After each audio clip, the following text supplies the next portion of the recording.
नमस्कार, news 18 special देख रहे हैं आप और मैं हूं आपके साथ सोनाली सिंह। बिहार में महागठबंधन की नाव हिचकोले खा रही है। आरजेडी और कांग्रेस की दशकों पुरानी सियासी दोस्ती उपचुनाव में खत्म हो गई। लालू यादव और सोनिया गांधी की पार्टी न सिर्फ एक दूसरे के खिलाफ चुनाव लड़ रही है, बल्कि अब तो दोनों दलों के नेता एक दूसरे पर हमलावर भी हैं। कांग्रेस आरजेडी के सियासी समझौते में ये पहली बार नहीं हुआ है, बल्कि सत्ता की लालच में ये दोनों पार्टियां कई बार एक दूसरे के खिलाफ लड़े और फिर गले मिले। अब सवाल ये कि आखिर ये कैसी दोस्ती है।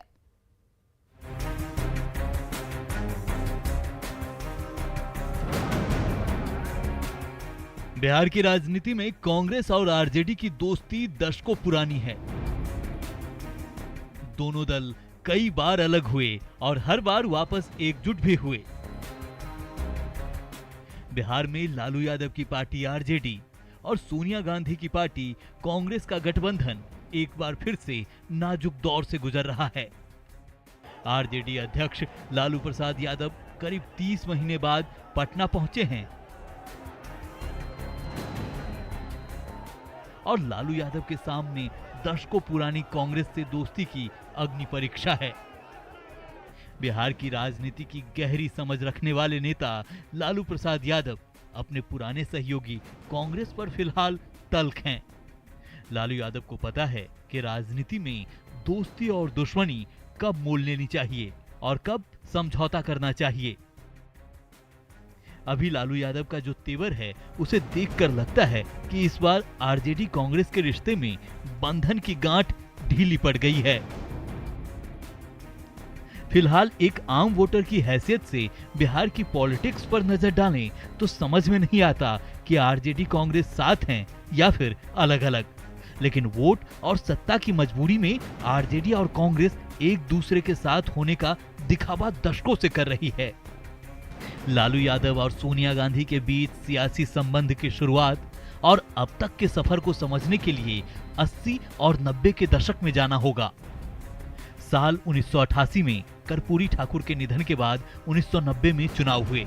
बिहार में बीजेपी के सहयोग से जनता दल की सरकार बनी। मुख्यमंत्री पद को लेकर बात ठन गई। तत्कालीन प्रधानमंत्री वीपी सिंह चाहते थे कि राम सुंदर दास को कुर्सी मिले, जबकि चंद्रशेखर रघुनाथ झा का समर्थन कर रहे थे। इस विवाद को खत्म करने के लिए तत्कालीन डिप्टी पीएम देवीलाल ने लालू प्रसाद यादव का नाम आगे कर दिया और 10 मार्च 1990 को लालू यादव पहली बार बिहार के मुख्यमंत्री बन गए। लेकिन बीजेपी के सहयोग से मुख्यमंत्री बने लालू यादव ने 23 सितंबर 1990 समस्तीपुर में लाल कृष्ण आडवाणी की यात्रा रोक दी और इसके साथ ही लालू यादव कांग्रेस के करीब पहुंच गए। यहां से लालू यादव और कांग्रेस में दोस्ती की बुनियाद पड़ी और बिहार में कांग्रेस की राजनीतिक जमीन खिसकने लगी। लालू यादव से दोस्ती के बाद बिहार में कांग्रेस हमेशा से परछाई बनकर रह गई। जो कांग्रेस 1990 से पहले बिहार में सबसे मजबूत पार्टी हुआ करती थी, वो मानो लालू यादव की पिछलग्गू बन गई। कई बार बिहार में आरजेडी और कांग्रेस में दरार पड़ी, लेकिन सियासी जरूरत के लिए ये हर बार उस दरार को पाटते रहे हैं। अब एक बार फिर बिहार में उपचुनाव की 2 सीट पर पुरानी दोस्ती का इम्तिहान है। Bureau report, news 18।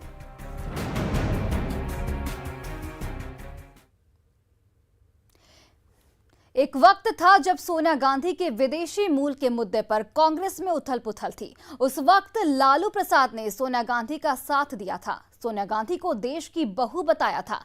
ठीक ऐसे ही जब 2004 में मनमोहन सिंह को प्रधानमंत्री बनाने की बात चली थी तो लालू यादव अड़ गए थे, लेकिन सोनिया गांधी के मान मनोबल पर लालू मान गए। ऐसे कई मौके आए जब आरजेडी कांग्रेस में खटास आई, दूरी बढ़ी, तकरार और मनुहार का दौर चला, लेकिन इन सब के पीछे सत्ता पाने की लालसा भी रही। फिर से वही सवाल कि आखिर ये कैसी दोस्ती है।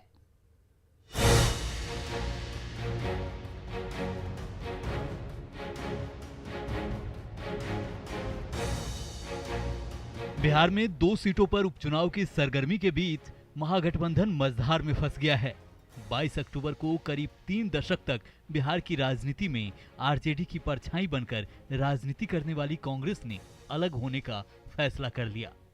बिहार के कांग्रेस प्रभारी भक्त चरण दास ने साफ कर दिया कि अब कांग्रेस का आरजेडी से कोई गठबंधन नहीं है और अगले लोकसभा चुनाव में भी कांग्रेस सभी 40 सीटों पर अकेले चुनाव लड़ेगी।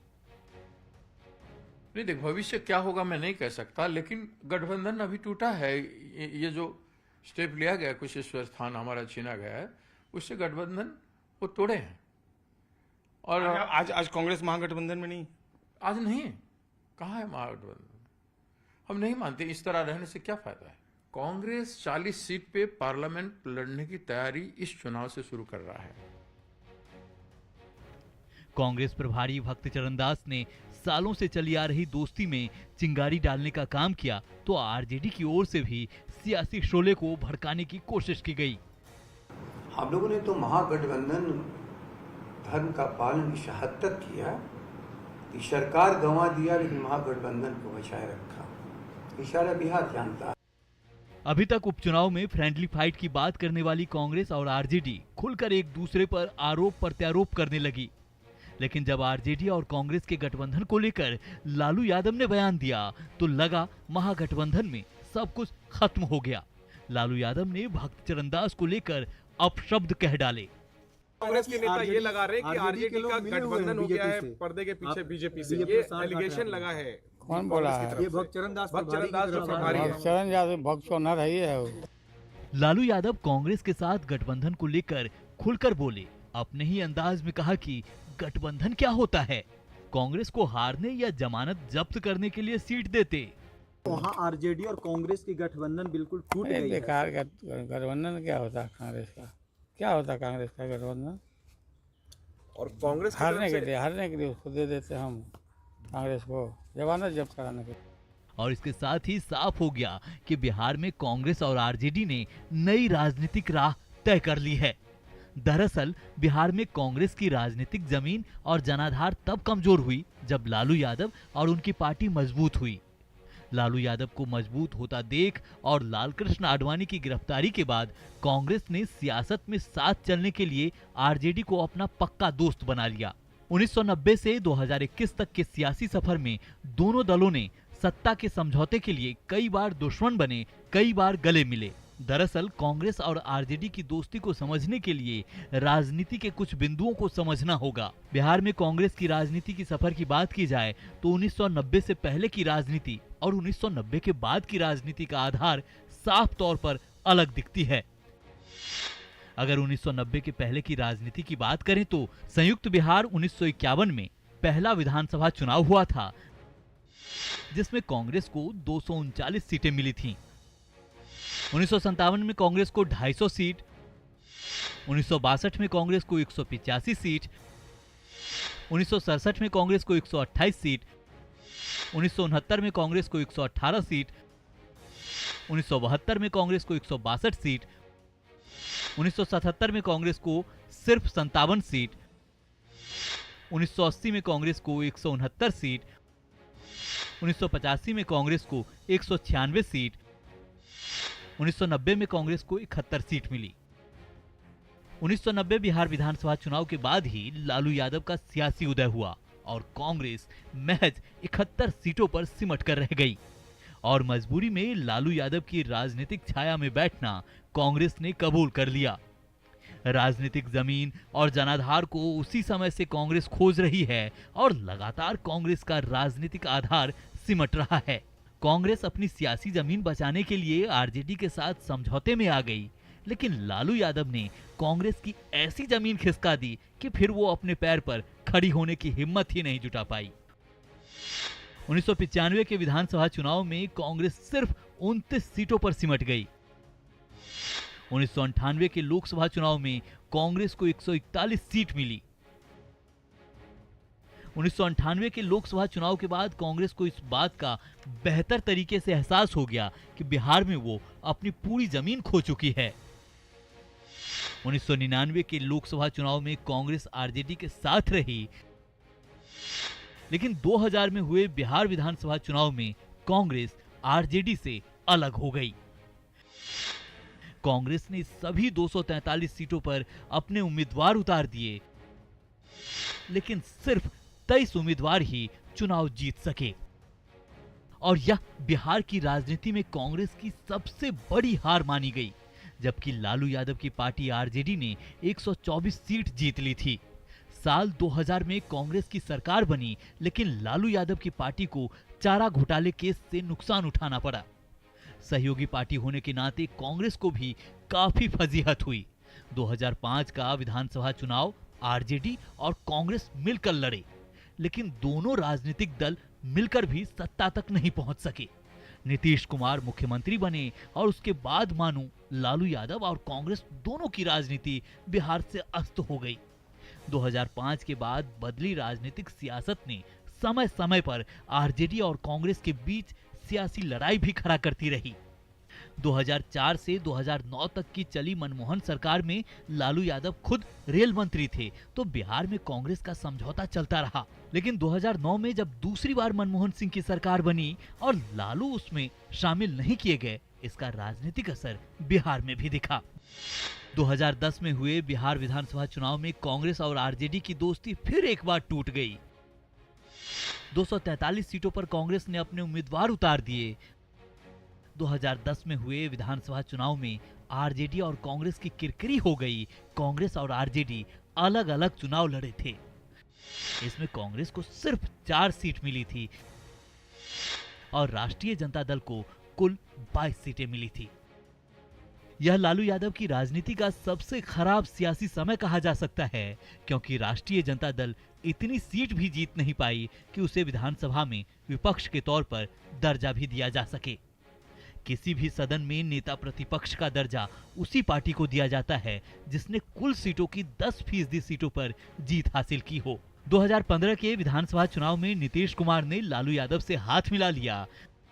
2015 का विधानसभा चुनाव एक बार फिर आरजेडी और कांग्रेस के लिए संजीवनी साबित हुआ और दोनों राजनीतिक दल फिर से बिहार में सीटों की संख्या के आधार पर दिखने भी लगे।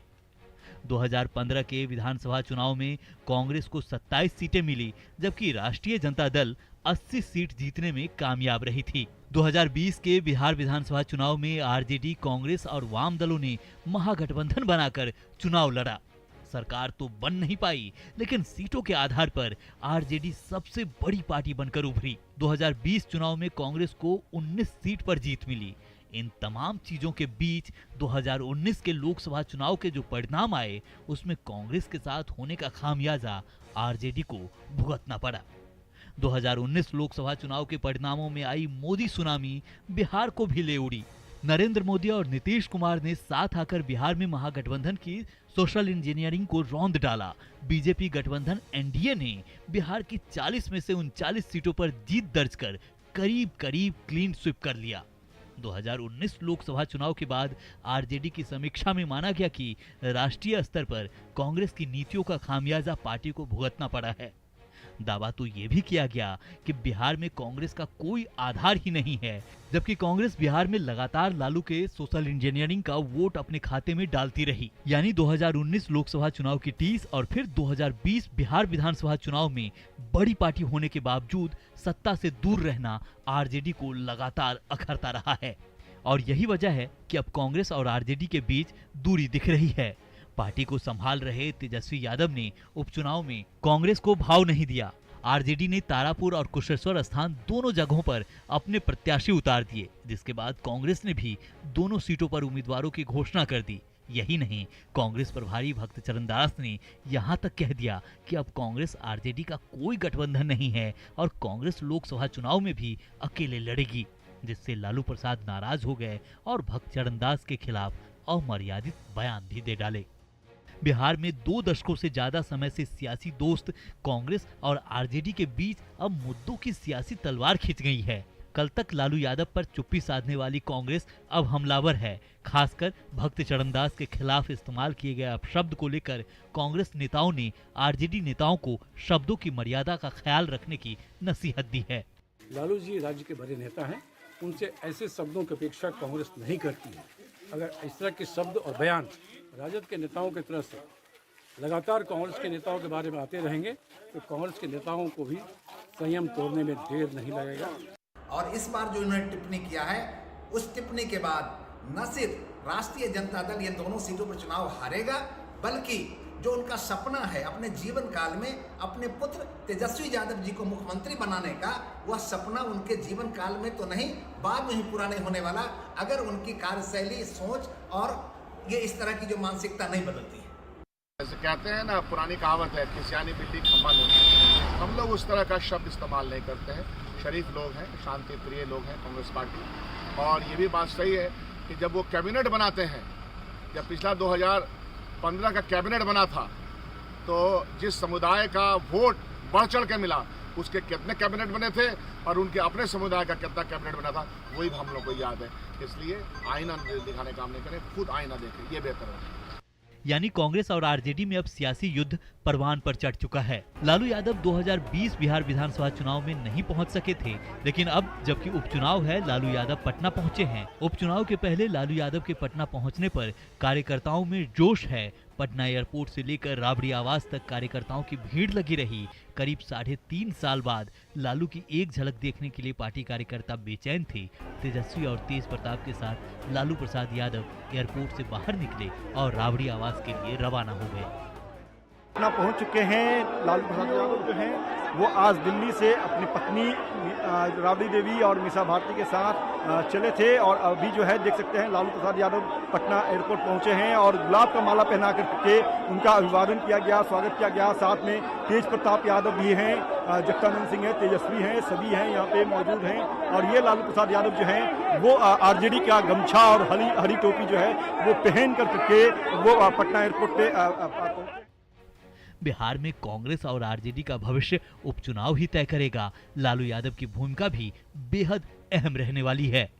पटना से संवाददाता अमित कुमार, शैलेंद्र कुमार और रजनीश कुमार की रिपोर्ट, न्यूज़ 18।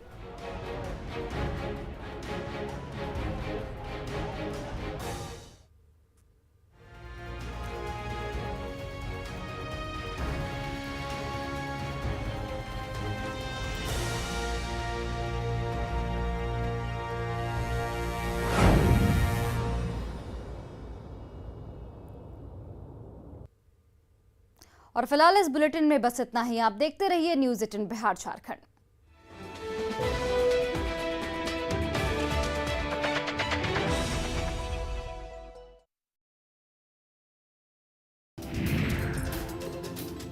बिहार के 3 दिवसीय दौरे पर राष्ट्रपति कोविंद बुधवार को पटना पहुंचे। शुक्रवार की सुबह उन्होंने पटना सिटी स्थित पटना साहिब गुरुद्वारा एवं पटना जंक्शन स्थित महावीर मंदिर में पूजा अर्चना की। सुरक्षा के कड़े इंतजाम के बीच राष्ट्रपति ने अपनी धर्मपत्नी सविता कोविंद के साथ महावीर मंदिर में दर्शन किया। राष्ट्रपति ने आम भक्तों की तरह हाथ पैर धोकर मंदिर परिसर में प्रवेश किया। उन्होंने नैवेद्यम का भोग लगाया। आचार्य किशोर कुणाल ने उन्हें पूजा अर्चना कराई। इसके बाद राष्ट्रपति कोविंद ने गर्भगृह की परिक्रमा की। राष्ट्रपति के साथ आचार्य किशोर कुणाल ने अयोध्या में महावीर मंदिर ट्रस्ट की तरफ से चलाई जा रही राम रसोई की भी चर्चा की। इससे पहले राष्ट्रपति ने पटना सिटी का दौरा किया। पटना साहिब पहुंचकर दशमेश पिता गुरु गोविंद सिंह जी महाराज के दरबार में मत्था टेका। गुरुद्वारा प्रबंधन कमेटी ने महामहिम को सिरोपा भेंट कर उन्हें सम्मानित किया।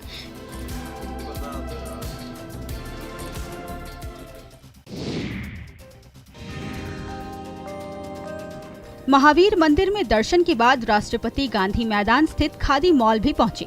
खादी मॉल में राष्ट्रपति के स्वागत के लिए उद्योग मंत्री शाहनवाज हुसैन खुद मौजूद थे। उन्होंने फूलों का गुलदस्ता देकर राष्ट्रपति का स्वागत किया। खादी मॉल घूमने के दौरान राष्ट्रपति ने मधुबनी का बना सिल्क का कपड़ा कुर्ता के लिए खरीदा। साथ ही उनकी पत्नी भागलपुरी सिल्क की साड़ी खरीदी। राष्ट्रपति जब खादी मॉल में पहुंचे तो उन्होंने यहाँ पर खरीदारी भी की, पूरे परिवार के साथ पहुंचे थे। और इस वक्त हमारे साथ एक शख्स हैं। क्या लिया राष्ट्रपति जी ने यहाँ? ये व्हाइट कलर में कुर्ता कपड़ा लिए, पैजामा भी लिया। हाँ, इसमें से लिया जी, इसमें से कितना लिया उन्होंने? 325 लिए। शुक्रवार को दिल्ली लौटने से पहले सुबह राष्ट्रपति ने बुद्धा स्मृति पार्क का भी दौरा किया, जहां सुरक्षा के व्यापक इंतजाम किए गए थे। राष्ट्रपति के आगमन को लेकर बुद्धा स्मृति पार्क को सजाया संवारा गया था, जिससे इसकी सुंदरता देखते ही बन रही थी।